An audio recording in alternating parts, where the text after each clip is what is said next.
శ్రీశైలం మహాపుణ్యక్షేత్రంలోని బ్రాహ్మణీదేవి మల్లికార్జున స్వామి వార్లకు శుక్రవారం నాడు తెల్లవారుజామున మహారుద్రాభిషేకం, పంచామృత అభిషేకం, బిల్వపత్రాలతో అభిషేకాలు, అర్చనలు లాంటి విశేష పూజాదులను వేద పండితులు, అర్చకులు నిర్వహించారు. పూర్వకాల సాంప్రదాయం ప్రకారం రాష్ట్ర ప్రభుత్వం తరపున పట్టు వస్త్రాలను రాష్ట్ర దేవాదాయ శాఖ మంత్రి కోట్టు సత్యనారాయణ మరియు ethics committee chairman MLA Shilpa Chakrapani Reddy మరియు శ్రీశైలం దేవస్థానం చైర్మన్ రెడ్డివారి చక్రపాణి రెడ్డి హాజరై శ్రీ మల్లికార్జున స్వామి సమేత శ్రీ భ్రమరాంబ అమ్మవార్లకు సమర్పించారు. అనంతరం మంత్రి కోట్టు సత్యనారాయణ ఈ సందర్భంగా మీడియాతో మాట్లాడారు. నాభిస్థానమైనటువంటి శ్రీశైల క్షేత్రం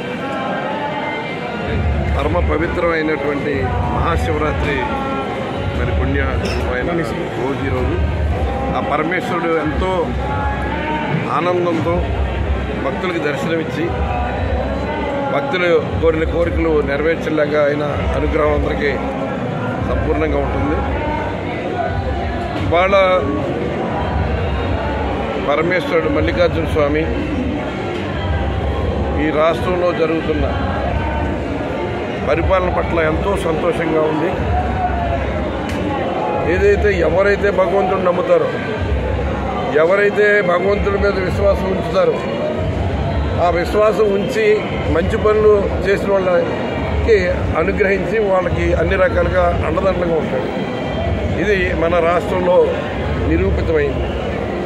ఇవాళ అరవి కానీ హామీలని 2019లో చెప్పిన వాళ్ళందరూ వాళ్ళ నోళ్ళకి ప్లాస్టర్లు వేసుకుని ప్రతి కార్యక్రమం కూడా ఇవాళ జరిగిన చేయూత 4వ విడత కార్యక్రమం కూడా పూర్తి చేసిన మహానుభావుడు, అత్యంత సమర్థుడు, దైవభక్తి పరాయణుడు శ్రీ వైఎస్ జగన్మోహన్ రెడ్డి గారు.